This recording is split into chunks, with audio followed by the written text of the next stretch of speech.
Hello BUHS JET 2026 के धुरंधरों। जैसा कि आपको पता है कि S2 विजन आप सभी बच्चों के लिए लेके आया है एक लास्ट टाइम का complete concept plus question practice का सीरीज। और आप सभी बच्चों को अच्छे से 22 तारीख याद होंगे, यानी कि 22 फरवरी। आप लोग 22 फरवरी को याद करते हुए घबराइएगा नहीं, क्योंकि S2 विजन जो आपको कंटेंट प्रोवाइड करवा रहा है, इसको आप अगर करके चले जाते हैं एग्जाम देने, तो आपका पूरा टेंशन दूर हो जाएगा। जैसे ही आपके हाथों में पेपर आएगा, तो हम लोगों के द्वारा जो जितने भी कंसेप्ट आपको प्रोवाइड किए जा रहे हैं, यही सारे कंसेप्ट से मिला के क्वेश्चन रहेंगे। ठीक है भाई। तो अभी हम हर एक सबसे इंपॉर्टेंट कंसेप्ट को सबसे पहले समझा देते हैं, और उस कंसेप्ट के बेसिस पे कैसे क्वेश्चन किए जाएंगे, कैसे क्वेश्चन आपके सामने आएंगे, ये सारे क्वेश्चन का प्रैक्टिस करवा के अच्छे से आपको प्रिपेयर करवा देते हैं। तो भाई जल्दी से फटाफट आज के टॉपिक को पढ़ेंगे, आज के थंबनेल को आप लोग एनालाइज करेंगे। तो यहाँ देखिएगा पीरियोडिक टेबल, यानी कि आज हम पीरियोडिक टेबल के बहुत ही अच्छे अच्छे कंसेप्ट को बहुत ही शॉर्ट में जो आपके एग्जाम में आ सके उसको यहाँ कवर करने वाले हैं। सभी बच्चे तैयार हो? सभी बच्चे तैयार हो? चलो भाई, अब देखो यहाँ पे आज का पहला क्या रहने वाला है कंसेप्ट। तो देखो भाई मेरे, आज सबसे पहले एक क्वेश्चन से शुरुआत करते हैं। क्वेश्चन क्या है? Which element has electronic configuration 1s2 2s2 2p6 3s2 3p4। यानी कि भाई आपको सबसे पहले यहाँ पे इलेक्ट्रॉनिक कॉन्फ़िगरेशन किसके बारे में सर? इलेक्ट्रॉनिक कॉन्फ़िगरेशन के बारे में पढ़ना है। यानी कि इलेक्ट्रॉनिक कॉन्फ़िगरेशन हमको यहाँ जानना पड़ेगा।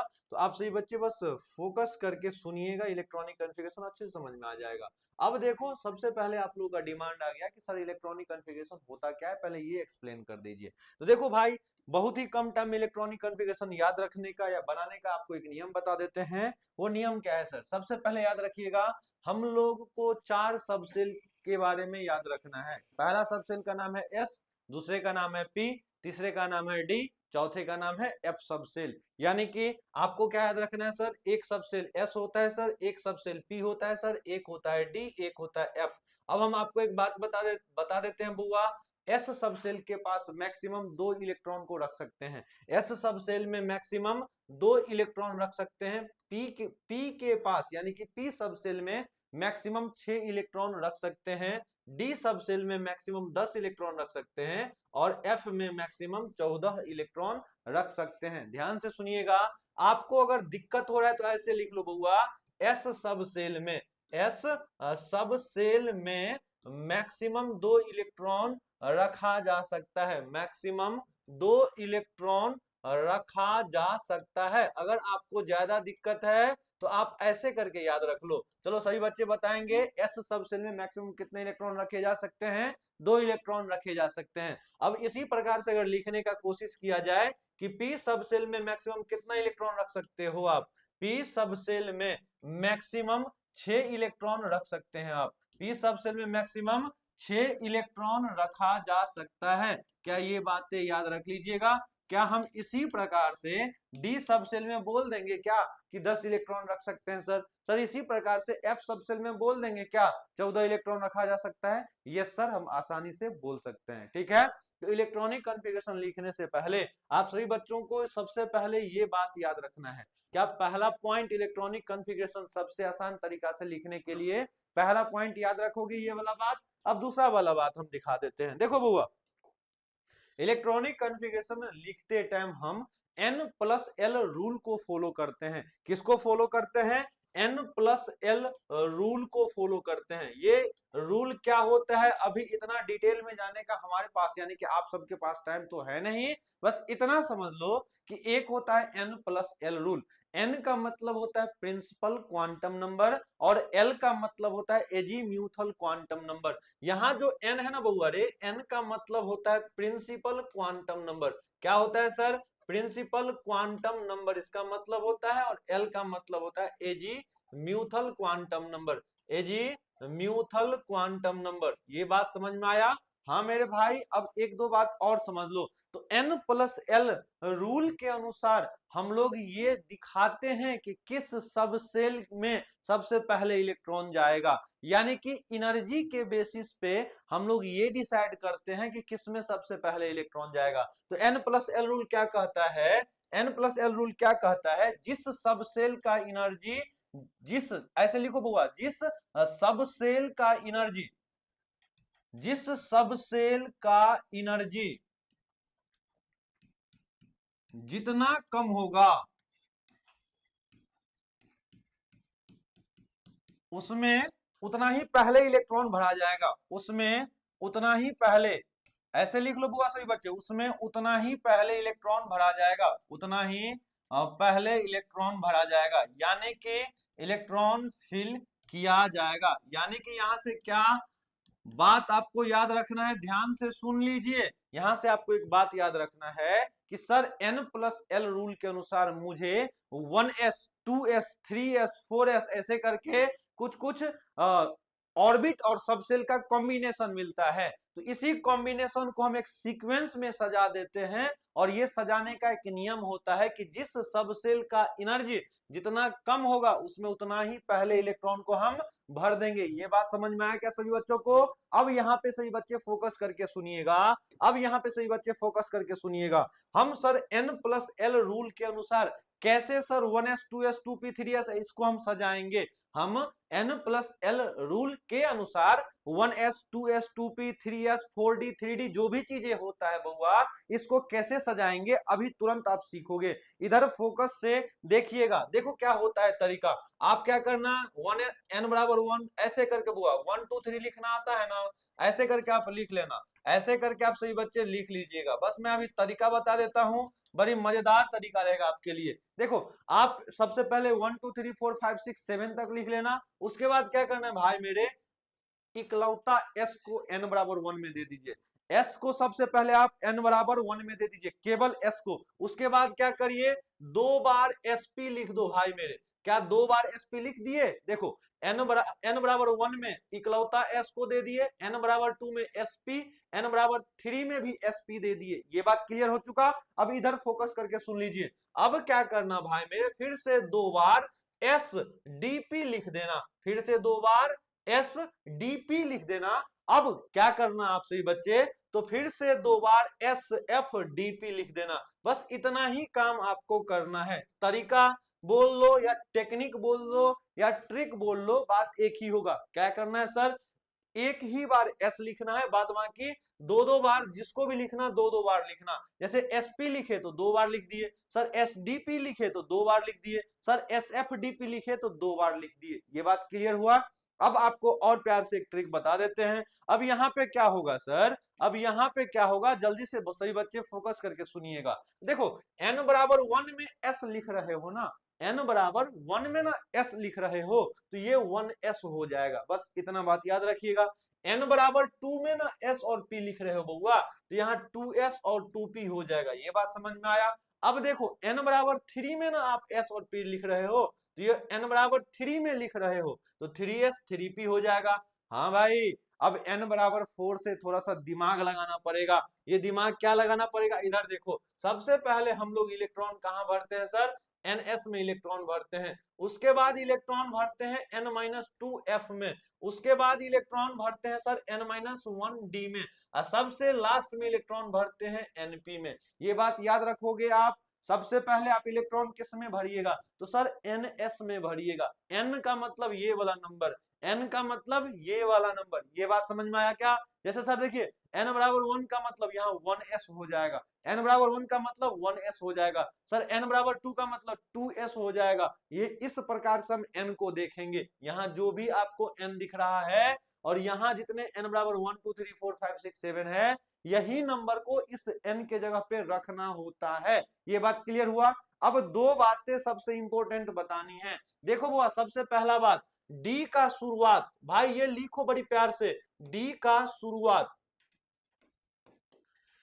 डी का शुरुआत n=4 से होगा, डी का शुरुआत n=4 से होगा। अब हम आपसे ये पूछते हैं, अब हम आपसे ये पूछते हैं कि बारिश का शुरुआत जुलाई महीने से होगा। अगर मान लो भगवान एक नियम बना के भेज दिए कि बारिश जुलाई से पहले नहीं होगा, तो आप कितना भी कोशिश कर लो, मई महीना में बारिश होगा क्या? नहीं होगा सर, क्योंकि भगवान बोल दिए हैं कि बारिश होना है तो जुलाई में ही होगा। ये भगवान बोल के गए हैं। अब इसी प्रकार से आपको मैं समझाता हूं, यहाँ का एक कंसेप्ट होता है कि डी का शुरुआत यानी कि डी सबसेल, यानी कि डी में इलेक्ट्रॉन भरने का शुरुआत n बराबर 4 से होगा, यानी कि n बराबर 4 से पहले कुछ भी जाएगा उसमें डी नहीं दिखेगा। आप अच्छे से देखोगे n बराबर 4 से पहले ये सब है, क्या इसमें कहीं पे डी दिख रहा है? क्या नहीं दिख रहा है। तो एक बात ये भी याद रखिएगा कि डी का शुरुआत n बराबर 4 से होगा। अब एक और विडंबना है भाई कि जैसे ही डी का शुरुआत होगा तो डी का शुरुआत n बराबर 4 से करना होता है, लेकिन एक रूल है कि जब हम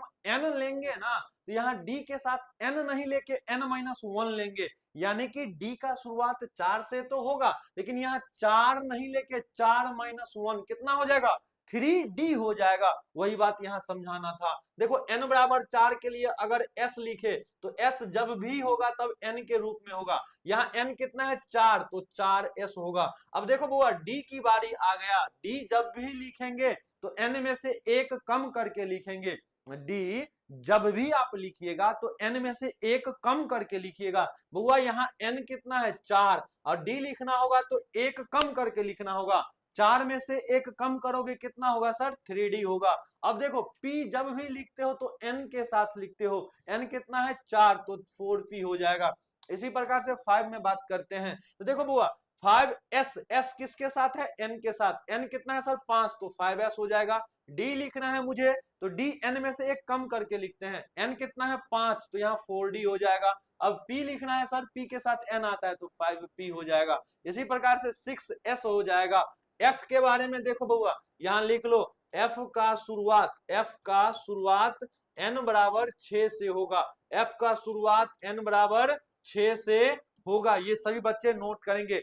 f का शुरुआत n बराबर 6 से होगा, ये सभी बच्चे नोट करेंगे, सभी मेरे भाई बहन सभी नोट करेंगे।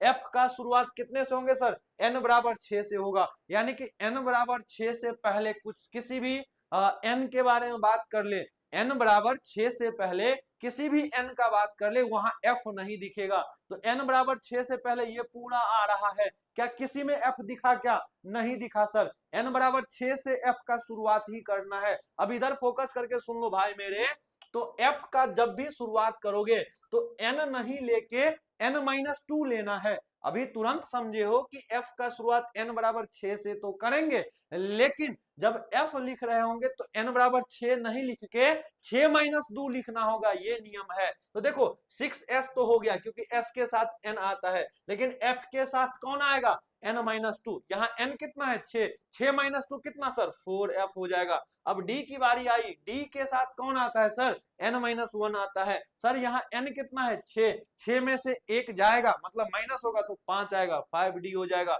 यहाँ कितना? p के साथ n आता है तो 6p हो जाएगा। अब इसकी बात करते हैं 7s, इसी प्रकार से 5f, इसी प्रकार से 6d, इसी प्रकार से क्या हो जाएगा? 7p हो जाएगा। क्या ये बातें सबको समझ में आया? अब आपको हम समझाते हैं इलेक्ट्रॉनिक कॉन्फ़िगरेशन लिखने का तरीका। अब आपको ये जो मिला है ना नंबर बुआ, ये नंबर क्या मिला है ऐसे करके लिखो तो सर 1s मिला है। उसके बाद क्या मिला है सर? 2s, 2p मिला है। उसके बाद क्या मिला है सर? 3s, 3p मिला है। उसके बाद क्या मिला है सर? 4s, 3d, 4p मिला है। उसके बाद क्या मिला है सर? 5s सर, उसके बाद 4d और 5p मिला है। उसके बाद 6s, उसके बाद सर 4f, उसके बाद 5d, उसके बाद 6p, उसके बाद 7s, उसके बाद 5f, उसके बाद सर यहाँ 6d, यहाँ पे 7p मिला है। यही ना मिला है। आपको इलेक्ट्रॉनिक कॉन्फ़िगरेशन लिखने के लिए इसका जरूरत पड़ने वाला है कि किसके बाद हम किस में इलेक्ट्रॉन भरेंगे, यानी कि सबसे पहला इलेक्ट्रॉन भरना होगा तो 1s में भरेंगे। उसके बाद भी अगर इलेक्ट्रॉन भरने का जरूरत पड़े तब हम 2s में देंगे। 2s के बाद भी अगर भरने का जरूरत पड़े तब 2p में देंगे। यानी कि इलेक्ट्रॉन हम ऐसे भरेंगे, पहले इसमें, उसके बाद इसमें, उसके बाद ऐसे जाएंगे, उसके बाद ऐसे जाएंगे, उसके बाद ऐसे जाएंगे। ये तरीका होता है इलेक्ट्रॉन भरने का। क्या सभी बच्चों को समझ में आया? यानी कि सबसे पहला इलेक्ट्रॉन अगर भरना होगा तो 1s को देंगे, उसके बाद भी इलेक्ट्रॉन बच जाता है तो 2s के, उसके बाद भी तो 2p को दे देंगे, 2p के बाद 3s को, 3s के बाद 3p, 3p के बाद 4s, 3d, 4p, 5s, 4d, 5p, 6s, 4f, 5d, 6p, 7s, 5f, 6d, 7p, ऐसे करके इलेक्ट्रॉन हम भरेंगे। अब आपको एक बात और समझा देते हैं पिछला कंसेप्ट से रिलेट करके। देखो सही बच्चे, यहां तक सबको समझ में आया क्या? अब यहां से हम देख के एक बात समझाते हैं आपको। क्या आपको पता था सर कि एस में मैक्सिमम 2 ही इलेक्ट्रॉन जा सकता है? सर पी में मैक्सिमम 6 ही इलेक्ट्रॉन आ सकता है। सर डी में मैक्सिमम 10 ही इलेक्ट्रॉन आ सकता है। और एफ में मैक्सिमम 14 इलेक्ट्रॉन ही आ सकता है। अभी तुरंत आप देखे हो सर, यहां 1s की बात करो या सर आप 4s की बात करो, आप किसी भी चीज का बात कर लीजिए सर, जब कभी s आया, s का मतलब मैक्सिमम 2 इलेक्ट्रॉन लेके आएगा, यानी कि s अपने में मैक्सिमम 2 इलेक्ट्रॉन को ही समा पाएगा। यही बात आपको याद रखिएगा। चाहे भाई यहाँ 3p रहे, चाहे यहाँ पे 6p रहे, कोई भी p रहे, p का मतलब मैक्सिमम 6 इलेक्ट्रॉन जाएगा। चाहे मेरे भाई 3d रहे या 5d रहे, कोई भी डी रहेगा, आपको यह याद रखना है कि डी में मैक्सिमम 10 इलेक्ट्रॉन ही रख सकते हैं। इसी प्रकार से याद रखना है कि एफ में मैक्सिमम 14 इलेक्ट्रॉन ही रख सकते हैं। फिर से रिपीट करता हूं, एस में मैक्सिमम कितना इलेक्ट्रॉन होगा? जल्दी जवाब दीजिए सर। 2 इलेक्ट्रॉन होगा। सर पी में मैक्सिमम कितना इलेक्ट्रॉन होगा? सर 6 इलेक्ट्रॉन होगा। डी में सर मैक्सिमम 10 इलेक्ट्रॉन होगा और एफ में मैक्सिमम 14 इलेक्ट्रॉन होगा। क्या इतना बातें सभी को क्लियर है क्या भाई? आगे बढ़े क्या भाई मेरे? इसी के बेसिस पे हम इलेक्ट्रॉनिक कॉन्फ़िगरेशन लिखते हैं। एक एग्जांपल से अगर समझा दें आपको तो देखो मेरे भाई सभी बच्चे यहां से ध्यान से सुनिएगा, कितना बढ़िया एग्जांपल जाएगा। मान लो सोडियम का लिखते हैं, सोडियम का एटॉमिक नंबर 11 होता है। कैसे इलेक्ट्रॉनिक कॉन्फ़िगरेशन लिखेंगे सर? तो देखो, जितना एलिमेंट का एटॉमिक नंबर होता है ना बउआ, उतना ही इलेक्ट्रॉन भरना रहता है। जितना, कहां लिखे? यहां लिख देते हैं, थोड़ा पेन का कलर पतला कर देते हैं ताकि आ जाए।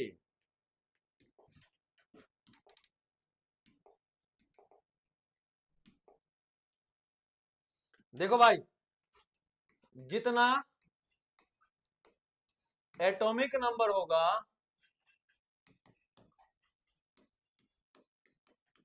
उतना ही इलेक्ट्रॉन भरना होता है। लिख लो ऐसे, उतना ही इलेक्ट्रॉन फिल करना होता है, उतना ही इलेक्ट्रॉन भरना होता है, फिल करना होता है। जितना भाई याद रखना है, जितना क्या रहेगा सर? एटॉमिक नंबर रहेगा, उतना ही क्या करना है सर? उतना ही इलेक्ट्रॉन को फिल करना है। ये बात सबको समझ में आया क्या?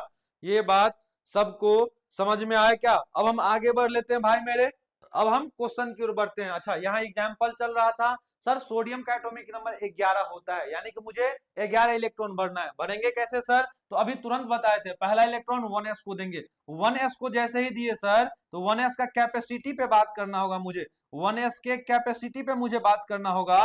तो s आया सर, s का मैक्सिमम कैपेसिटी, यानी कि s का मैक्सिमम औकात 2 इलेक्ट्रॉन का होता है। तो s आ गया तो मैक्सिमम 2 इलेक्ट्रॉन दे दिए। फिर भी अभी 11 इलेक्ट्रॉन भरना था, 2 ही इलेक्ट्रॉन भरे हैं। कितना बच गया? 11 भरना था, 2 भर चुके हैं, तो 9 बच गया है भाई। तो 9 के लिए अब क्या करेंगे? आगे बढ़ेंगे। इसमें इलेक्ट्रॉन दे दिए, तो अब इसका बारी।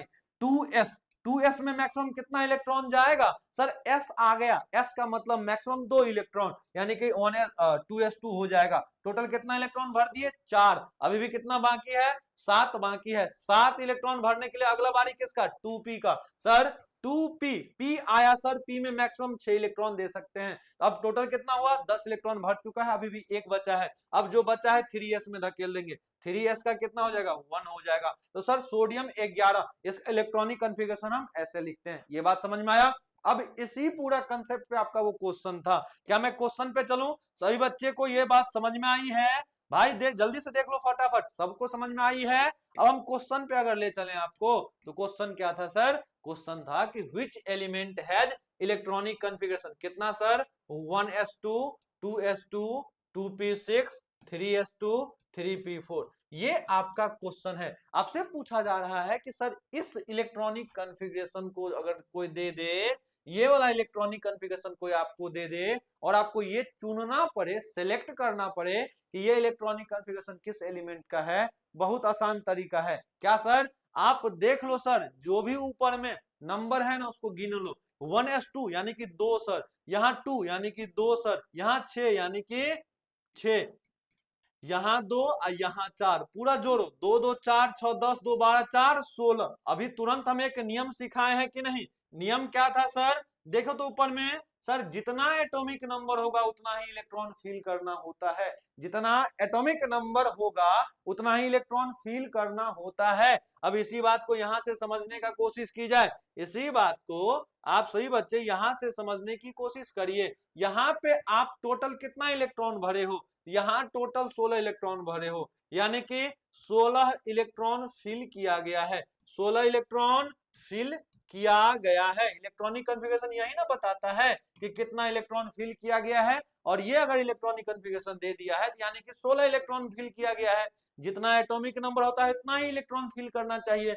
अब बता दो यहाँ जितने भी एलिमेंट है, इस एलिमेंट में 16 एटॉमिक नंबर किसका होगा सर? तो फास्फोरस का एटॉमिक नंबर अगर नहीं याद है तो 15 होता है सर, सल्फर का एटॉमिक नंबर 16 होता है सर, क्लोरीन का 17 एटॉमिक नंबर, आर्गन का 18 एटॉमिक नंबर। आपको 16 वाले से मतलब है, यानी कि ऑप्शन बी हो जाएगा। हिंदी वाले बच्चे इलेक्ट्रॉनिक कॉन्फ़िगरेशन को ही इलेक्ट्रॉनिक विन्यास बोलते हैं, इलेक्ट्रॉनिक कॉन्फ़िगरेशन को इलेक्ट्रॉनिक विन्यास बोलते हैं। तो सही बच्चों अब अच्छे से इस बात को समझ पाओगे क्या? जल्दी से एक बार देख लो, आप सभी भाई लोग जल्दी से एक बार देख लीजिए इसको।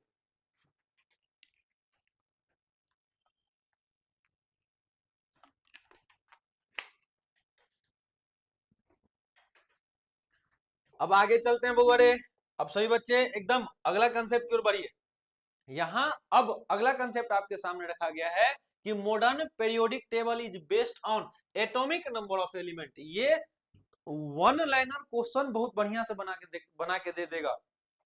एक लाइन एक वर्ड में जो आंसर होता है ना, एक भाई एक नंबरी क्वेश्चन जानते हो ना, एक नंबरी क्वेश्चन उस टाइप का क्वेश्चन है कि सर मॉडर्न पीरियोडिक टेबल। क्या सर? Modern periodic table. देखो आप लोग बहुत सारा नाम पढ़े होइएगा, Mendeleev periodic table, modern periodic table, Moseley periodic table. तो जिसको आप मॉडर्न पीरियोडिक टेबल कहते हो ना, इस यही एक तरीका से समझ लीजिए, इसी को मोस्ले पीरियोडिक टेबल भी बोला जाता है। मोस्ले बोले हैं, मौसाले नहीं बोले हैं बउआ, तो मोस्ले याद रखिएगा। तो मॉडर्न पीरियोडिक टेबल किस पे बेस्ड होता है लाडलो? तो एटॉमिक नंबर पे बेस्ड होता है, यानी कि एलिमेंट का एटॉमिक नंबर कितना होगा इस पे बेस्ड होता है। क्या सर? Modern periodic table. ये बातें क्लियर है? अब आगे देखो बउआ। अच्छा बात कर दिया गया सर एटॉमिक नंबर का, दिमाग में आ गया क्वेश्चन कि सर एटॉमिक नंबर क्या चीज है सर? तो एटॉमिक नंबर देखो क्या होता है, किसी भी एटम के न्यूक्लियस में, किसी भी एटम के न्यूक्लियस में जितना नंबर प्रोटॉन का होगा ना वही बराबर हो जाता है एटॉमिक नंबर के।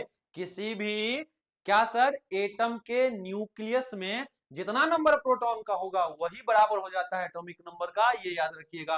According to modern periodic law, यानी कि मॉडर्न पीरियोडिक लॉ के अनुसार जितने भी फिजिकल और केमिकल प्रॉपर्टी होगा ना किसी एलिमेंट का, जितने भी फिजिकल प्रॉपर्टी या केमिकल प्रॉपर्टी होगा ना किसी भी एलिमेंट का, वो किस पे डिपेंड करेगा सर? तो वो पीरियोडिक फंक्शन होता है उस एलिमेंट के एटॉमिक नंबर का। यही बात यहाँ समझाया गया है। क्या सबको समझ में आया क्या?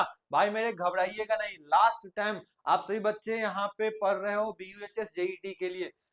मुझे नहीं पता कि आप 11th 12th किस लेवल में पढ़ के आए हो, लेकिन फिर भी यहाँ जितना चीज बताया जा रहा है आप बस सुनते रहिएगा, जहां दिक्कत आ रहा है वीडियो पीछे करके पढ़ लीजिएगा। ये तो गारंटी रहेगा कि जो भी चीज यहाँ समझाया जा रहा है सब कुछ समझ में आएगा अगर आप थोड़ा एफर्ट लगा देते हो तो। अब हिंदी वाले बच्चे देख लो, मॉडर्न पीरियोडिक लॉ को या मॉडर्न पीरियोडिक टेबल को हिंदी में क्या कहते हैं सर? तो आधुनिक आवर्त सारणी कहते हैं। क्या कहते हैं सर? आधुनिक आवर्त सारणी कहते हैं। क्या सभी बच्चे इस बात को समझेंगे? हाँ सर, आधुनिक आवर्त सारणी किस पे आधारित होते हैं सर? तो परमाणु क्रमांक पर आधारित होता है। किस पे सर? परमाणु क्रमांक पर आधारित होता है। सर मेरे आधुनिक आवर्त सारणी किस पे डिपेंड करेगा? किस पे सर निर्भर करेगा? तो परमाणु क्रमांक पे निर्भर करेगा। परमाणु क्रमांक होता क्या है सर? तो जिसको हम न्यूक्लियस बोलते हैं, इसी को हिंदी में नाभिक बोलते हैं। तो नाभिक में उपस्थित प्रोटॉनों की जितनी संख्या होती है ना सर, इसी को हम क्या बोल देते हैं? परमाणु क्रमांक बोल देते हैं। परमाणु क्रमांक किसको कहेंगे सर? तो सर नाभिक में जितना प्रोटॉन का संख्या प्रेजेंट होगा उसी को बोल देते हैं परमाणु क्रमांक। अच्छा, आधुनिक आवर्त सारणी नियम के अनुसार ये बताया गया है कि तत्वों का यानी कि एलिमेंट का जो भी भौतिक और रासायनिक गुण होता है ना, परमाणु क्रमांक पर डिपेंड करता है। यानी कि परमाणु क्रमांक के आवर्ती फलन होते हैं। परमाणु क्रमांक के आवर्ती फलन होते हैं। ये बात समझ में आया। अब ये पूरा कंसेप्ट समझ में आया तो क्वेश्चन भी समझ में आ जाएगा। क्या है क्वेश्चन सर? क्वेश्चन है कि इन मॉडर्न पीरियोडिक टेबल यानी कि क्लियर आपसे बोल दिया है कि आपको जो भी चीजें देखना है किस में देखना है सर? मॉडर्न पीरियोडिक टेबल में देखना है, यानी कि आधुनिक आवर्त सारणी में देखना है। अब देखो इधर फोकस करो, तो मॉडर्न पीरियोडिक टेबल में जितने भी एलिमेंट्स है ना सर, मॉडर्न पीरियोडिक टेबल में जितने भी एलिमेंट्स है सबको आप अरेंज करते हो किस ऑर्डर में? किसके इंक्रीजिंग ऑर्डर में, किसके बढ़ोतरी क्रम में, बढ़ते हुए क्रम में, किसके आप अरेंज कर देते हो। तो अभी तुरंत पढ़े थे सर, एटॉमिक नंबर से मुझे मतलब होता है मॉडर्न पीरियोडिक टेबल में। बताओ ना आप ही सही बच्चे, अभी तुरंत यहाँ पे क्या पढ़े थे कि सर मॉडर्न पीरियोडिक टेबल में मुझे मतलब भी है तो किससे है सर? एटॉमिक नंबर से है। यानी कि अगर मॉडर्न पीरियोडिक टेबल के अनुसार अगर आप अरेंज करते हो तो किसके इंक्रीजिंग ऑर्डर में सर? एटॉमिक नंबर के इंक्रीजिंग ऑर्डर में होगा। क्या सभी बच्चों को समझ में आया भाई? आंसर दे लोगे क्या? इधर आ जाओ मेरे भाई बहन, इधर देखो, यहां से आप सभी बच्चों को आंसर दिख गया होगा। क्या हो जाएगा बउआ?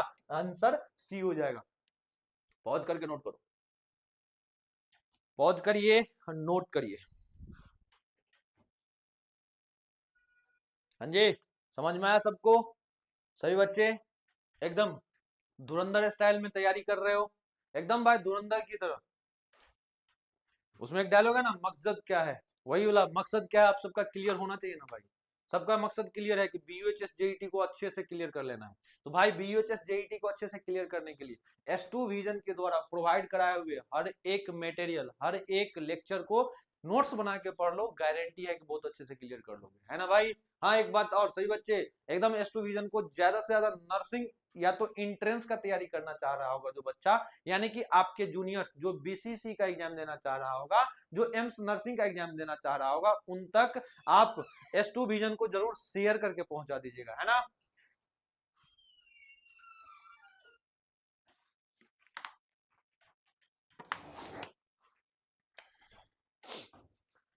अब देखो ये इस क्वेश्चन का आंसर आप लोगों को मिल चुका है। अब मैं आगे बढ़ लेता हूं थोड़ा सा। क्या है सर? अब देखिए कुछ कुछ एक दो बातें और कंसेप्ट के रूप में बताया गया है। यहाँ जो आप पढ़ोगे ये पूरा का पूरा कंसेप्ट है। देखो क्या कंसेप्ट है sir? Modern periodic table follow IUPAC nomenclature. देखो बउआ, आईयूपीएसी नोमेनक्लेचर का ये मतलब नहीं है कि सर ऑर्गेनिक वाला नोमेनक्लेचर। आईयूपीएसी नोमेनक्लेचर आप पढ़ने वाले हो मॉडर्न यानी पीरियोडिक टेबल चैप्टर में भी, आज पढ़ाऊंगा भी भाई, टेंशन काहे को लेना है। इधर देखो, तो मॉडर्न पीरियोडिक टेबल किसको फॉलो करेगा सर? तो modern periodic table IUPAC nomenclature को फॉलो करेगा। ये बात आपको याद होनी चाहिए। अब देखो बउआ, जो मॉडर्न पीरियोडिक टेबल है ना, जो मॉडर्न पीरियोडिक टेबल है ना, अगर आपको थोड़ा यहाँ पे याद हो तो मॉडर्न पीरियोडिक टेबल का कुछ ऐसा चेहरा होता है। अगर आपको कुछ याद है, मॉडर्न पीरियोडिक टेबल का कुछ ऐसा चेहरा होता है। रुको भाई, मोबाइल में ही दिखा देते हैं। यहाँ से मोबाइल वहां पे चल जाएगा ना? हाँ भैया, मोबाइल पास लेंगे तो दिखेगा ना पूरा।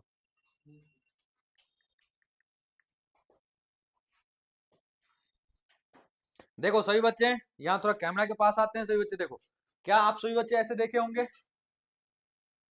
यही ना होता है जी मॉडर्न पीरियोडिक टेबल, यही ना आप लोग देखे हैं पीरियोडिक टेबल को। अब इसी को हम समझाते हैं, ध्यान से सुनिएगा। इसी को हम समझाएंगे, ध्यान से सुनिएगा। जब आप इस टाइप के टेबल को देखते हो तो दो टाइप का लाइन आपको दिखता है। एक लाइन सर ऊपर से नीचे की ओर होता है, एक लाइन सर ऊपर से नीचे की ओर होता है, और एक लाइन सर ऐसे होता है सर, यानी कि एक लाइन वर्टिकल होते हैं और एक लाइन ऊपर से नीचे की ओर होते हैं।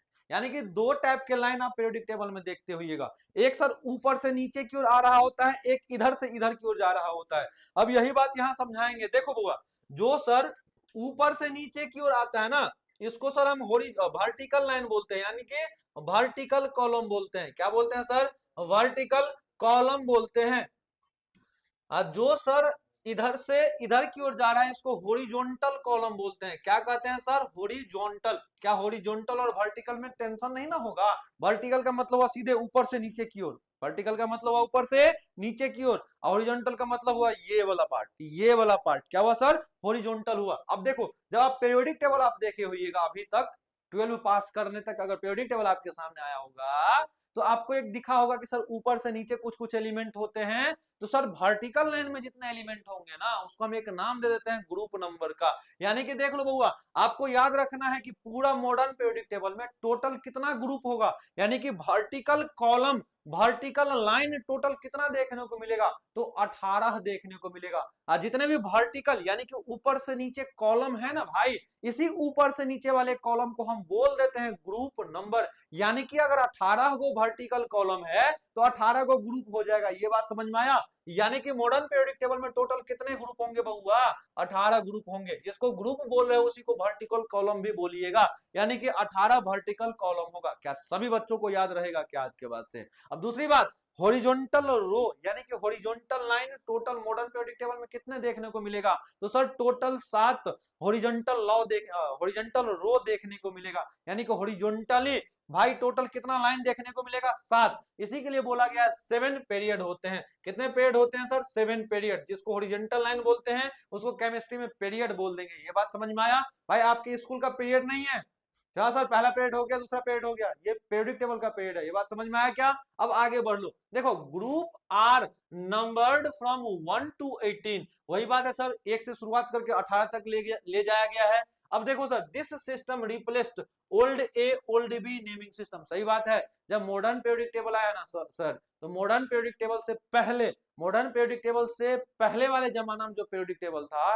यानी कि मेंडलीफ पीरियोडिक टेबल, वहां पे numbering 1A 1B 2A 2B ऐसे करके किया जाता था। लेकिन मॉडर्न पीरियोडिक टेबल में जैसे ही ग्रुप का नंबर 1 से लेकर 18 तक ले जाया गया, तो वैसे ही पुराना वाला हट गया भाई। होता भी यही है ना, पुराना वाला जाता है तब तो नया वाला आता है। ये बात तो बड़ी बढ़िया से समझ में आया होगा। तो उसी प्रकार से यहाँ भी है भाई, पुराने वाले को हटाएगा तब तो नया वाला आएगा। वही बात यहाँ चला है। उसी का हिंदी देख लो, आधुनिक आवर्त सारणी आईयूपीएससी नामकरण का पालन करता है। आईयूपीएससी नामकरण का पालन कौन करता है सर? आधुनिक आवर्त सारणी करता है। अब देख लो बउआ, जिसको हम लोग 18 ग्रुप बोले हैं उसी को यहाँ पे 18 को समूह बोल दिया गया है। हिंदी वाले भाई, जिसको हम 7 गो पीरियड बोले हैं उसको 7 गो आवर्त बोला है। अच्छा, वर्टिकल को बोला गया यहाँ पे, क्या बोला गया सर? ऊर्ध्वाधर, मतलब जो भी है भाई, वर्टिकल हिंदी नहीं बोलना रहा है, इधर ऊपर से नीचे, और यहाँ क्षैतिज पंक्तियां हुआ। अब आगे बढ़ लो, समूहों की संख्या 1 से 18 तक होगा। और इस प्रणाली ने पुराने ए और बी समूहों को बदल दिया है। वही बात है सर जो यहाँ हम पढ़े हैं। अब हम आगे बढ़ लेते हैं। यहाँ पढ़ो तो क्वेश्चन क्या आपसे पूछ लिया है? क्वेश्चन क्या पूछ लिया sir? According to IUPAC nomenclature, यानी कि आईयूपीएससी नोमेनक्लेचर के अनुसार मॉडर्न पीरियोडिक टेबल में, कहां सर? मॉडर्न पीरियोडिक टेबल के केस में अगर आईयूपीएससी नोमेनक्लेचर को फॉलो किया जाए तो हाउ मेनी ग्रुप, यानी कि कितना ग्रुप होगा मॉडर्न पीरियोडिक टेबल में? मॉडर्न पीरियोडिक टेबल में अगर आईयूपीएससी नोमेनक्लेचर को फॉलो करते हुए आंसर देना पड़े तो टोटल कितना ग्रुप होगा सर? अभी तुरंत ना पढ़े थे, टोटल 18 गो ग्रुप होता है, टोटल 18 ग्रुप होता है। ये बात सबको समझ में आया क्या? हाँ सर, सबको समझ में आ चुका है। यही कहानी जानना था। अच्छा भाई, यहाँ ग्रुप नहीं पूछ के पीरियड पूछ देता तो क्या जवाब दे देते? सर टोटल 7 पीरियड होते हैं और टोटल 18 ग्रुप होता है। यानी कि आंसर क्या सर? 18 ग्रुप होता है सर, और 7 गो पीरियड होता है। ये बात याद रख लोगे? हाँ सर, याद रह जाएगा। अब आगे बढ़ लेते हैं। अगला बात किसकी है सर? हाँ सर, नोमेनक्लेचर का। किसका सर? नोमेनक्लेचर का। ये भाई नोट कर लो, नोमेनक्लेचर। अब आपको एक बात बताते हैं। मान लो आप सभी बच्चे ऐसे एक एग्जांपल लेते हैं। देखो, इतना तो पता होगा कि अभी तक टोटल कितना एलिमेंट डिस्कवर किए जा चुके हैं, अभी तक टोटल कितना तत्व को खोजा जा चुका है। तो अगर नहीं याद है तो घबराने की बात नहीं है, माता भैया है ना भाई तुम्हारे साथ। देखो यार, 118 एलिमेंट अभी तक खोजा जा चुका है। कितना एलिमेंट सर? 118 एलिमेंट अभी तक खोजा जा चुका है। भाई मेरे हिंदी वाले बच्चे इसी को क्या याद रखेंगे सर? 118 तत्व अभी तक खोजा जा चुका है। यानी कि कितना एलिमेंट खोजा जा चुका है? 118। भाई जितना एलिमेंट खोजा गया होगा उतना तो उसका एटॉमिक नंबर भी होगा ना। अब मैं अगर बात कर लेता हूं कि भाई 105 एटॉमिक नंबर का, सर 105 एटॉमिक नंबर वाले का नाम क्या होगा? 105 एटॉमिक नंबर वाले का नाम क्या होगा? अगर ये मेरा क्वेश्चन हो जाए सर 105 एटॉमिक नंबर वाले का नाम क्या होगा? अगर ये मेरा क्वेश्चन हो जाए तो आपका जवाब सर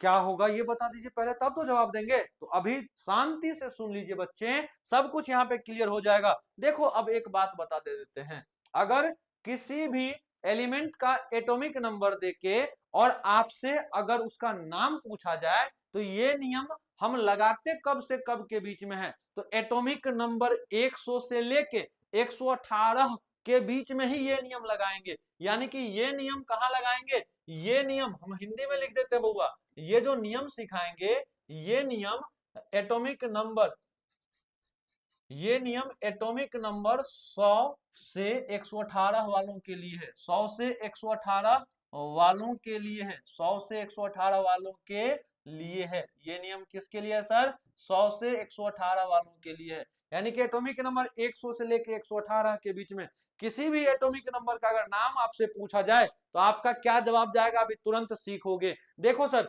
जीरो नंबर के लिए, जो जीरो नंबर आएगा ना बउआ, जीरो के लिए हम नाम लिखेंगे नील। जीरो के लिए क्या नाम लिखेंगे बउआ? नील नाम लिखेंगे। वन के बदले में नाम लिखते टाइम अन देंगे, UN। दो के बदले में सर बाई देंगे, तीन के बदले में सर ट्राई देंगे, चार के बदले में क्वाड देंगे, पांच के बदले में पेंट देंगे, छह के बदले में हेक्स, सर सात के बदले में सेप्ट होगा बउआ, सेप्ट SEPT। सर आठ के बदले में क्या हो जाना है? आठ के बदला में ऑक्ट हो जाना है। नौ के बदले में क्या हो जाना है सर? इन हो जाना है। क्या मेरे भाई सबको समझ में आया? जीरो के बदले में नील, वन के बदले में सर अन, दो के बदले में बाय, तीन के बदले में ट्राई, चार के बदले में क्वाड, पांच के बदले में पेंट, छह के बदले में, सात के बदले में, आठ के बदले में, नौ के बदले में क्या होगा? सबको पता है सर, हेक्स सेप्ट ऑक्ट इन हो जाएगा। ये बातें क्लियर है? अब हम आपको एक एग्जांपल से समझा देते हैं। मान लो 105 का नाम लिखना है। किसका नाम लिखना है सर? 105 एटॉमिक नंबर, यानी कि जेड। एटॉमिक नंबर को जेड से दिखाते हो ना बउआ, जेड बराबर 105 का नाम लिखना है। तो क्या लिखेंगे सर? आपको क्या करना है? वन, वन के बदले में क्या लेना है सर? अन लेना है, ले लिए सर। जीरो के बदले में क्या लेना है सर? नील लेना है। भाई एकदम सटा सटा के लिखना है, ऐसा नहीं कि बीच में स्पेस दे देंगे, नियम होता है। तो देख भाई, वन के बदले में अन देना है सर, जीरो के बदले में नील देना है, दे चुके सर। पांच के बदले में सर पेंट देना है, पेंट दे दिए सर। अब एक एक्स्ट्रा नियम बताएंगे, जब पूरा नंबर के बदले में जो आना चाहिए वो अगर रख देते हो तो सबसे लास्ट में अपना मन से IUM जोड़ देना। सबसे लास्ट में अपना मन से आप IUM जोड़ देना और यही नाम हो जाएगा जेड बराबर 105 के लिए। यानी कि जेड बराबर 105 के लिए क्या नाम हो जाएगा?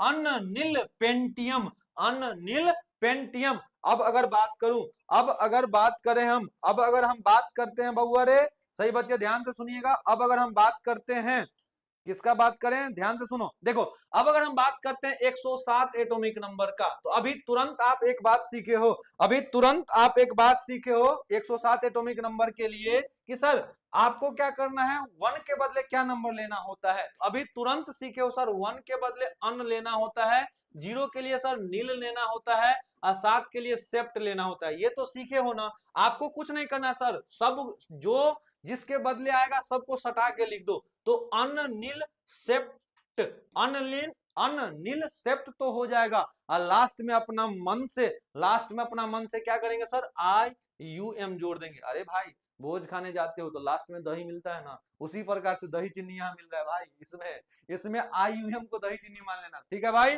तो ये नाम क्या हो जाएगा 107 वाले का? अननील सेप्टियम। ये बात क्लियर हुआ क्या? अब क्वेश्चन पे, अब क्वेश्चन को बनाते हैं बुआरे, अब क्वेश्चन को सोल्व करते हैं। देखो क्वेश्चन को तुम लोग गर्दा उड़ा दोगे। क्या है question sir? According to IUPAC nomenclature, sir IUPAC nomenclature के अनुसार what is the temporary name of element with atomic number 118। यानी कि क्या नाम, क्या मतलब हुआ सर? क्या होगा सर टेम्पोररी वाला नाम उस एलिमेंट का जिसका एटॉमिक नंबर 118 है? आपको क्या है? आपको घबराहट तो बिल्कुल नहीं हुआ होगा क्वेश्चन देख के? हाँ सर बिल्कुल नहीं हुआ। कैसे सर? तो हमको पता है सर, वन के बदला में अन देना है सर, वन के बदला में अन देना है सर, आठ के बदला में ऑक्ट देना है सर। तो अब देखिए सर, जो भी है ना जिसके बदला में, सबको एकदम सटा के लिख देते हैं। तो क्या हो जाएगा? अन, अन, ऑक्ट, ये हो गया। दही चीनी लगा देंगे बुआ, दही चीनी यहाँ पे कौन है, IUM, यानी कि क्या नाम हो गया, अनऑक्टियम। ये नाम किसका हो गया बुआ रे, 118 एटॉमिक नंबर वालों का। कहाँ है ऑप्शन, अनऑक्टियम, अनऑक्टियम ऑप्शन सी में है। कहाँ पे है, ऑप्शन सी में है। ये बात क्लियर हुआ क्या, ये बात सबको क्लियर हुआ क्या भाई, पॉज करके इसको नोट कर लो।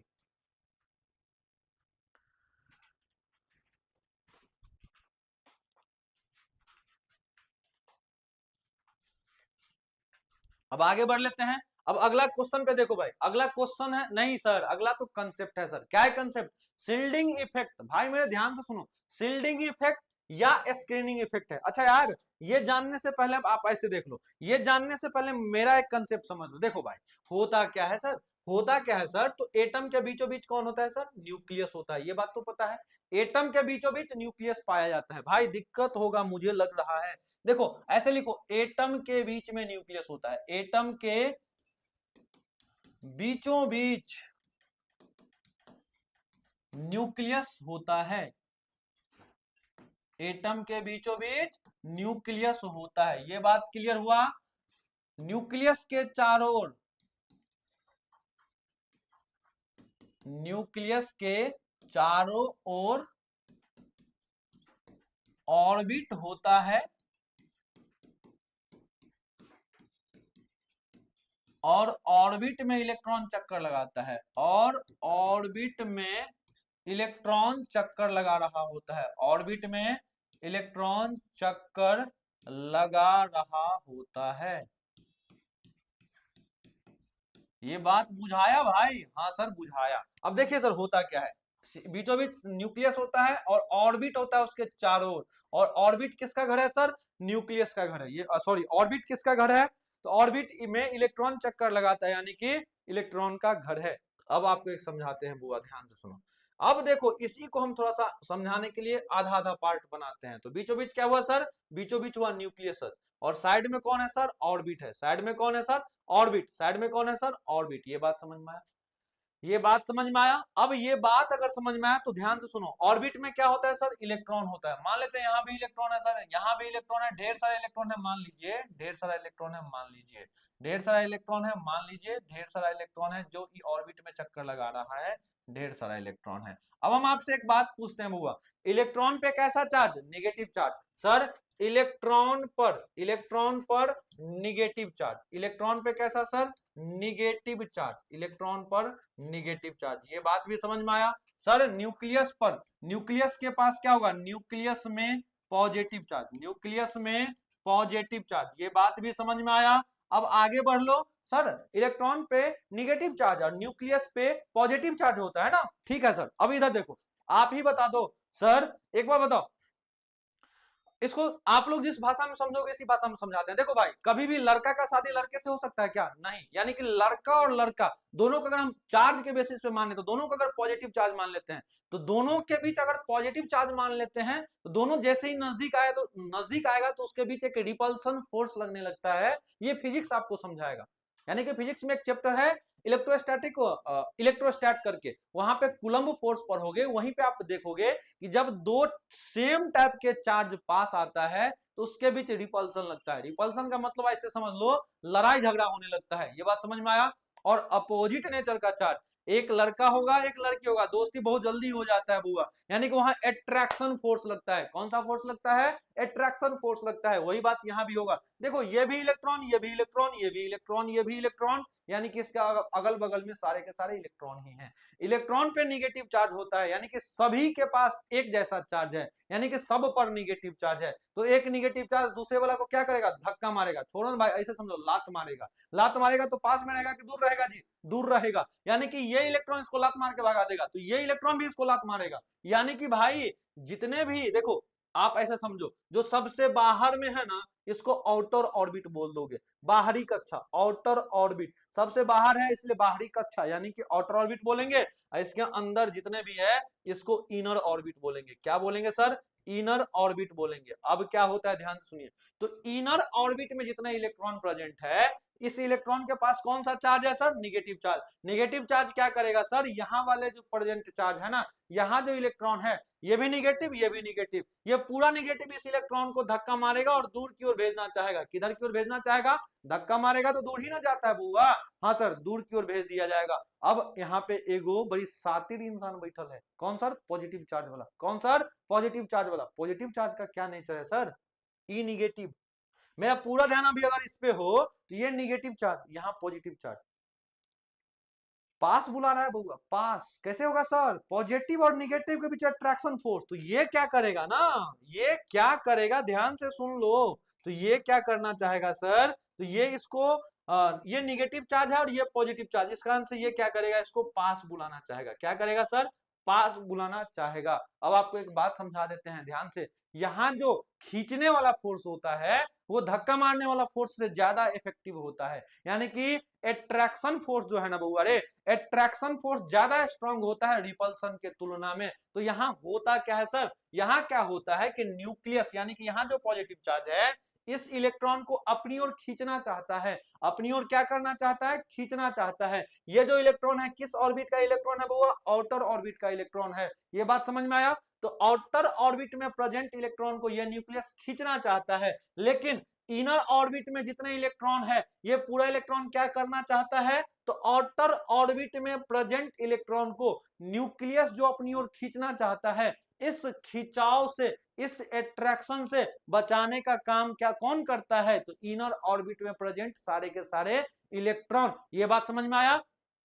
तो अब हम यहाँ पे एक बात समझाते हैं, देखो भाई, मान लो मैं एकदम महाभारत वाले जमाने में जन्म लिया रहता, मुझे जाना होता युद्ध पे, तो मैं क्या करता भाई, एक देखो महाभारत सबके लड़ाई में देखते होंगे कि एक हाथ से भाला तीर सब चल रहा होता है। उस टाइम उस जमाने में AK-47 थोड़ी ना था भाई, उस टाइम में तो क्या भाला और तीर सबसे ही लड़ाई कराया जाता था ना। तो अब देखो भाई तलवार उलवार से लड़ाई होता था। तो उस टाइम अगर महाभारत या कुछ देखे होंगे उस टाइप का कोई सीरीज, तो आपको पता होगा एक हाथ में शील्ड हुआ करता था, यानी कि इंसान को बचाने के लिए भाई एक जो भी मटेरियल का बना होता है एक शील्ड एक हाथ में आगे रहता था, और इस हाथ से अपना सारा एक्टिविटी चल रहा होता है मारपीट का। तो ये क्या करता है सर, शील्ड बचाने का काम करता है। यहां भी क्या हो रहा है सर, इनर ऑर्बिट में प्रेजेंट सारे के सारे इलेक्ट्रॉन आउटर ऑर्बिट में प्रेजेंट इलेक्ट्रॉन को न्यूक्लियस के पास जाने से बचाता है। इसी बचाने के प्रोसेस को नाम दे देते हैं शील्डिंग इफेक्ट या स्क्रीनिंग इफेक्ट। ये पूरा कहानी था भाई। अगर आप इन डिटेल बैच, यानी कि देखो भाई अगर 2-3 महीना पहले बैच अनाउंस, क्या नाम है इसका, एग्जाम अनाउंस हुआ रहता ना, मक्खन की तरह भाई एक एक चीज पे भाई एकदम हिस्ट्री की तरह भाई पूरा रिसर्च करके पढ़ा रहे होते। बट अभी टाइम बहुत कम है, वही पढ़ना है जो आपके एग्जाम में आएगा। फिर भी जरूर कोशिश रहता है कि आपको थोड़ा कहानी भी समझ में आए। तो ये पूरा कहानी समझ में आया क्या। अब देखो भाई, अब हम थोड़ा यहाँ ले चलते हैं, शील्डिंग इफेक्ट क्या होता है। शील्डिंग इफेक्ट का मतलब बचाने वाला इफेक्ट, ये बात समझ में आया। अच्छा, शील्डिंग इफेक्ट को ही हम बोलते हैं स्क्रीनिंग इफेक्ट। अब देखो ये क्या होता है, तो reduction in nuclear attraction felt by valence electron due to presence of inner shell electron. देखो बुआ, वैलेंस इलेक्ट्रॉन का मतलब होता है वो इलेक्ट्रॉन जो आउटर ऑर्बिट में प्रेजेंट है। वैलेंस इलेक्ट्रॉन का मतलब वो इलेक्ट्रॉन जो आउटर ऑर्बिट में हो, वो इलेक्ट्रॉन जो आउटर ऑर्बिट में हो, वो इलेक्ट्रॉन जो आउटर ऑर्बिट में हो उसको क्या बोलिएगा,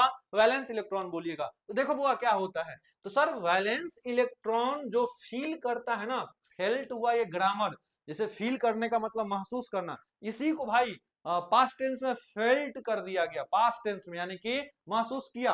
देखो वैलेंस इलेक्ट्रॉन जो फील कर रहा है ना न्यूक्लियर अट्रैक्शन, न्यूक्लियर अट्रैक्शन का मतलब न्यूक्लियस के पास जो पॉजिटिव चार्ज है उसके कारण जो अट्रैक्शन फोर्स फील कर रहा है ये वैलेंस इलेक्ट्रॉन, सर इसको रिड्यूस करता है, यानी कि कम करता है। कौन कम करता है सर, तो अंदर ऑर्बिट में, सेल का मतलब ऑर्बिट, अंदर ऑर्बिट में जो इलेक्ट्रॉन प्रेजेंट है उसका उपस्थिति सर न्यूक्लियर अट्रैक्शन फोर्स को कम कर देता है। इसी प्रोसेस को हम शील्डिंग इफेक्ट कहते हैं। अब क्या बोला गया है sir, inner cell electron block कर देता है, यानी कि शील्ड कर देता है आउटर इलेक्ट्रॉन को फ्रॉम फुल न्यूक्लियर चार्ज से। अब देखो भाई, मोर इनर सेल मोर शील्डिंग इफेक्ट, सही बात है, ज्यादा अंदर में ऑर्बिट रहेगा उतना ही ज्यादा ना उसका शील्डिंग इफेक्ट होगा। अब देखो shielding effect increases down the group, ये बड़ी बढ़िया बात बताया गया है। शिल्डिंग इफेक्ट बढ़ते जाएगा बउआ डॉन ए ग्रुप। अब आगे बढ़ो, शिल्डिंग इफेक्ट ऑलमोस्ट कांस्टेंट रहता है अक्रॉस ए पीरियड। देखो डॉन द ग्रुप का मतलब वर्टिकल नीचे आओगे ना, जैसे जैसे आप ऊपर से नीचे आते जाओगे पीरियोडिक टेबल में, वैसे वैसे शिल्डिंग इफेक्ट बढ़ते जाएगा, क्योंकि इसका रीजन है कि ऑर्बिट नंबर यानी कि सेल बढ़ेगा। लेकिन बउआ जैसे जैसे आप हॉरिजॉन्टल जाओगे तो शिल्डिंग इफेक्ट कांस्टेंट रहेगा। अब देखो, it reduces effective nuclear charge felt by valence electron. सही बात है, जिस चार्ज जिस फोर्स से न्यूक्लियस खींचना चाहेगा उसको कम ना कर देता है, उसी को बोला गया इफेक्टिव न्यूक्लियर चार्ज को रिड्यूस कर देता है। इसी को हिंदी में भाई सेम जो चीज बताएं बस हिंदी में वर्डिंग में थोड़ा डिफरेंस हो गया होगा। अब देखो क्वेश्चन यहाँ का बना लो, क्या question sir, which of the following statement, which of the following statement about shielding effect is correct, यानी कि शिल्डिंग इफेक्ट के बारे में कौन सा स्टेटमेंट करेक्ट है। क्या बताया गया है sir, shielding effect increases across a period. नहीं सर, अभी तुरंत ना हम यहाँ पढ़े हैं कि सर शिल्डिंग इफेक्ट में, सर शिल्डिंग इफेक्ट क्या है सर, इंक्रीज करेगा डॉन ए ग्रुप, लेकिन कांस्टेंट रहेगा अक्रॉस ए पीरियड। यानी कि अक्रॉस ए पीरियड क्या रहना है सर, कांस्टेंट रहना है। अक्रॉस ए पीरियड क्या रहेगा सर, कांस्टेंट। तो shielding effect increases across a period, गलत बात। Shielding effect decreases down the group, गलत बात। Shielding effect is caused by inner cell electron blocking nuclear traction. अगर आपको अभी एक एक लाइन पता होगा तो ये सही बात होगा।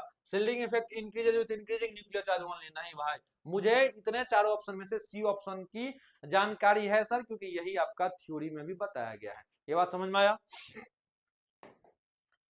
अब मैं आगे बढ़ता हूं, देखो कितना प्यार से एक अगला कंसेप्ट बताया गया है, शिल्डिंग पावर डिपेंड करता है पेनेट्रेशन एबिलिटी पे, यानी कि how close electron can come to nucleus. देखो पेनेट्रेशन एबिलिटी का मतलब होता है, या पेनेट्रेशन एबिलिटी बोलो या इसी के बारे में कितना बच्चा पढ़ा होगा, पेनेट्रेशन पावर। बुआ पेनेट्रेशन एबिलिटी या पेनेट्रेशन पावर क्या होता है, तो याद रखिएगा ये क्या होता है, ध्यान से सही बच्चे याद रखिएगा कि इलेक्ट्रॉन न्यूक्लियस के कितने पास आ सकते हैं। इलेक्ट्रॉन को हम ई पर नेगेटिव चार्ज लिखते हैं। इलेक्ट्रॉन न्यूक्लियस के, इलेक्ट्रॉन न्यूक्लियस के कितने पास आ सकते हैं, इलेक्ट्रॉन न्यूक्लियस के कितने पास आ सकते हैं, इलेक्ट्रॉन न्यूक्लियस के कितने पास आ सकते हैं। इसी चीज का जानकारी कौन देता है सर, पेनेट्रेशन पावर। तो देखो कितना प्यार से बताया गया है, जितना ज्यादा पेनेट्रेशन पावर रहेगा, यानी कि जितना ज्यादा नजदीक आ जाएगा इलेक्ट्रॉन न्यूक्लियस के, उतना ही बढ़िया शिल्डिंग पावर होगा, यानी कि उतना ही ज्यादा पावर शिल्डिंग का भी होगा। यानी कि पेनेट्रेशन का ऑर्डर देखो वो एस का ज्यादा होगा पी से, पी का ज्यादा होगा डी से, डी का ज्यादा होगा एफ से। एस का ज्यादा होगा पी से, पी का ज्यादा होगा डी से, डी का ज्यादा होगा एफ से। यानी कि सबसे ज्यादा एस का, उसके बाद पी का, उसके बाद डी का, उसके बाद एफ का। अब लिखा हुआ है एक दो लाइन कि s orbital in electron can come closest to nucleus. सही बात है, सबसे ज्यादा अगर पेनिट्रेशन पावर एस का है तो यहाँ क्या समझे हैं, जिसका पेनिट्रेशन पावर ज्यादा होगा वो वाला इलेक्ट्रॉन न्यूक्लियस के उतने ही पास आ जाएगा, यानी कि एस ऑर्बिटल उतना ही ज्यादा क्लोज आ जाएंगे न्यूक्लियस के, इसलिए सबसे ज्यादा पेनिट्रेशन इसका है, इसलिए सबसे ज्यादा शिल्डिंग है। यानी कि वो पेनिट्रेशन बढ़ेगा तो शिल्डिंग बढ़ेगा। अब आगे बढ़ो, p orbital electron are slightly farther, वही बात है कि सबसे नजदीक एस आएगा, उसके बाद पी आएगा, उसके बाद डी आएगा, सबसे खराब रहेगा एफ का, यानी कि डी और एफ सबसे ज्यादा कॉम्प्लेक्स शेप का होता है, इसलिए उसका लिस्ट पेनिट्रेशन होता है, इसलिए सबसे ज्यादा सबसे खराब उसका शिल्डिंग होता है। ये बात समझ में आया, पॉज करके नोट करो। यानी कि यहां से आपको एक कहानी बताया गया है, पेनेट्रेशन पावर का order. Sir order of penetration power आपको याद रखना है, order of penetration power, order of penetration power याद रखना है लाडलो। क्या होगा सर, सबसे ज्यादा एस का सर, उसके बाद पी का सर, उसके बाद डी का सर, उसके बाद एफ का। पेनेट्रेशन पावर क्या है सर, कि वो क्षमता जो ये नाप ले कि सर इलेक्ट्रॉन न्यूक्लियस के कितने नजदीक तक आ चुका है, उसी पावर को पेनिट्रेशन पावर कहेंगे।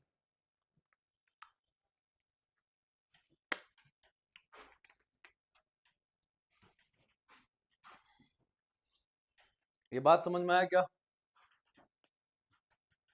हाँ भाई आगे बढ़ते हैं, आगे बढ़ते हैं क्वेश्चन की ओर। क्या है sir question, what is the correct order of shielding power. देखो बउआ शिल्डिंग पावर का ऑर्डर पूछ रहा है, किसका ऑर्डर पूछ रहा है, शिल्डिंग पावर का। अभी तुरंत एक कंसेप्ट समझे थे सर, पेनेट्रेशन पावर लिख लो, penetration power, penetration power directly proportional होते हैं शिल्डिंग पावर के। पेनेट्रेशन पावर डायरेक्टली प्रोपोर्शनल होते हैं किसके सर, शील्डिंग पावर के। यानी कि शील्डिंग पावर बढ़ेगा, पेनेट्रेशन पावर बढ़ेगा, यानी कि पेनेट्रेशन पावर बढ़ेगा, शील्डिंग पावर बढ़ेगा। अब पेनेट्रेशन का ऑर्डर एस, पी, डी और एफ होता है, यानी कि एस, पी, डी और एफ किसका हो जाएगा सर, ऑप्शन ए का हो जाएगा। अगला बारी किसका सर, हाँ सर, एटॉमिक रेडियस। ये नया कंसेप्ट है। एटॉमिक रेडियस क्या होता है सर, तो distance from centre of nucleus to outermost shell of atom. देखो बुआ, ये देखो, ये न्यूक्लियस होता है सर, यहां से ये आउटरमोस्ट ऑर्बिट है, तो इस न्यूक्लियस से इतने दूरी को हम क्या बोल देते हैं, रेडियस आर बोल देते हैं। वही बात यहाँ बोला गया है। अच्छा, एटॉमिक रेडियस के बारे में ट्रेंड याद कर लो, तो अक्रॉस ए पीरियड, यानी कि लेफ्ट टू राइट जाओगे तो एटॉमिक रेडियस डिक्रीज करेगा। बुआ ध्यान से, अक्रॉस ए पीरियड को ही हम बोलते हैं लेफ्ट टू राइट जाना। जब जब आप पीरियोडिक टेबल देखते हो, जब आप पीरियोडिक टेबल देखोगे भाई, जब आप पीरियोडिक टेबल देखोगे तो वहां से अच्छा से समझ में आएगा क्या सर, कि जब आप लेफ्ट से राइट जाओगे ना, तो वहां पे क्या होता है, तो सर एटॉमिक रेडियस डिक्रीज करता है, ये बात बताया गया है। रीजन क्या है सर, तो न्यूक्लियर चार्ज बढ़ने लगता है, जिस कारण से इलेक्ट्रॉन ज्यादा नजदीक आने लगता है। न्यूक्लियर चार्ज का मतलब पॉजिटिव चार्ज, पॉजिटिव चार्ज जितना बढ़ेगा भाई, इलेक्ट्रॉन यहाँ पे है, पॉजिटिव चार्ज देखो, इलेक्ट्रॉन यहाँ पे है, पॉजिटिव चार्ज यहाँ पे है, तो पॉजिटिव चार्ज इलेक्ट्रॉन को अपनी ओर खींचना चाहेगा, ये जितना बढ़ेगा उतना तगड़ा तरीका से नहीं इसको खींचेंगे भाई, उतना तगड़ा तरीका से नहीं इसको खींचेंगे, जितना बढ़िया तगड़ा तरीका से इसको खींच लिए उतना ही ज्यादा क्लोज आ जाएगा, ज्यादा क्लोज आ जाएगा तो एटॉमिक रेडियस उतना ही कम हो जाएगा। अब देखो, अक्रॉस ए पीरियड बात कर लिया, अब बात करते हैं down the group. Down the group क्या होता है, तो एटॉमिक रेडियस बढ़ेगा। डाउन द ग्रुप क्या होगा, तो एटॉमिक रेडियस बढ़ेगा। रीजन क्या है, कि नया ऑर्बिट बढ़ता है।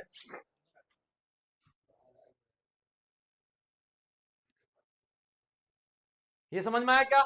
अब आगे बढ़ते हैं बुआ, आगे देखो क्या है sir, which of the following correctly represent increasing order of atomic radius. यानी कि यहाँ जो चार ऑप्शन है इसमें से आपको बढ़ते हुए क्रम में किसको देखना है, एटॉमिक रेडियस को। अब देखो बुआ यहाँ पे क्या है, जब आप लोग देखो भाई, जब आप थर्ड पीरियड की बात करते हैं, किसका सर, n बराबर 3, n बराबर 3 को ही हम बोलते हैं थर्ड पीरियड। क्या बोलते हैं सर, थर्ड पीरियड। तो यहाँ कौन कौन आते हैं सर, सोडियम आएंगे सर, मैग्नीशियम आएंगे, एल्युमिनियम आएंगे, उसके बाद सर सिलिकॉन, फॉस्फोरस, सल्फर, उसके बाद सर क्लोरीन, आर्गन, ये सब के सब कहाँ आएंगे, थर्ड पीरियड में।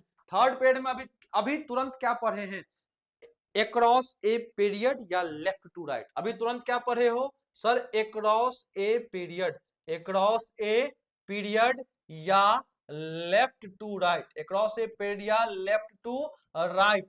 लेफ्ट टू राइट बढ़ने से, लेफ्ट टू राइट बढ़ने से क्या होता है सर, एटॉमिक रेडियस कम होता है, एटॉमिक रेडियस कम होता है, एटॉमिक रेडियस कम होता है। ये तुरंत ना सीख के आए थे बउआ रे, हाँ सर तुरंत सीख के आए थे। यानी कि जैसे जैसे आप इधर बढ़ोगे एटॉमिक रेडियस कम होता जाएगा, यानी कि सबसे बढ़कर एटॉमिक रेडियस सोडियम का होगा, उसके बाद मैग्नीशियम का, उसके बाद एल्युमिनियम का, उसके बाद सिलिकॉन का, सबसे लार्जर रेडियस सोडियम का होगा। यानी कि इंक्रीजिंग ऑर्डर में सबसे आगे कौन रहेगा सर, सबसे आगे सोडियम रहेगा। देख लो सर, क्वेश्चन का आंसर दे लो सर। देखो भाई, सबसे बड़का साइज सोडियम का, उसके बाद मैग्नीशियम का, उसके बाद एल्युमिनियम का होगा। अच्छा, इंक्रीजिंग ऑर्डर का एक मतलब होता है कि सबसे पहले भाई छोटा से शुरुआत करेंगे, उसके बाद बड़का की ओर बढ़ते जाएंगे। सबसे पहले छोटा से शुरुआत, छोटा सर कौन है, एल्युमिनियम, उसके बाद मैग्नीशियम, उसके बाद सोडियम। आंसर क्या हो जाएगा, बी हो जाएगा। ये बात समझ में आया क्या, ये बात समझ में आया क्या भाई। आगे बढ़ लेते हैं, देखो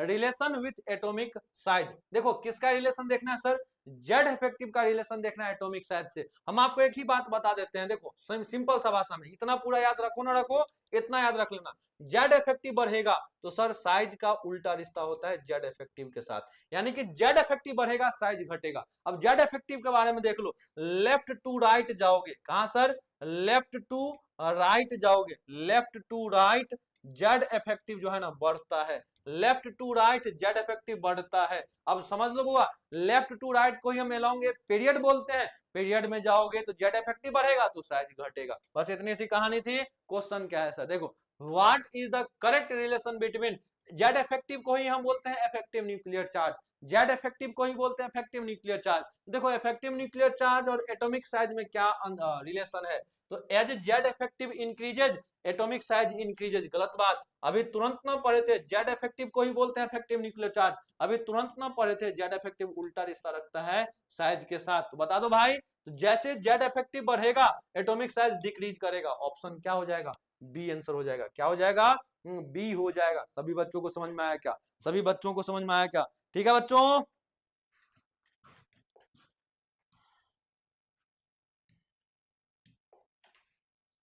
तो आप सभी बच्चों को S2 विजन के तरफ से यानी कि हमारी सारी टीम के तरफ से थैंक यू सो मच। आप इसी प्रकार से हमारे साथ जुड़ के पढ़ाई करते रहिए। हाँ बच्चों, S2 विजन यूट्यूब चैनल को आप सभी उन बच्चों तक पहुंचा दीजिए जो अभी फर्स्ट ईयर नर्सिंग कॉलेज में हो या फार्मा कॉलेज में हो। भाई आप बीएससी नर्सिंग या पैरामेडिकल से रिलेटेड किसी भी कोर्स के पहला ईयर में हो तो आप पहुंचा दीजिए S2 विजन को अपने अपने दोस्तों तक। साथ ही साथ जो बच्चे 2026 में नर्सिंग या पैरामेडिकल में एडमिशन लेना चाहते हैं और उसका जो बच्चे तैयारी करना चाहते हैं वहां तक आप S2 विजन को पहुंचा दीजिए। मिलते हैं बच्चों नेक्स्ट वीडियो में। राधे राधे। आप सभी बच्चे पढ़ाई करते रहिएगा, अच्छे से पूरा ईमानदारी से पढ़ाई करिएगा, अपने आप सारा घबराहट आपका दूर होते जाएगा। मिलते हैं बच्चों नेक्स्ट वीडियो में।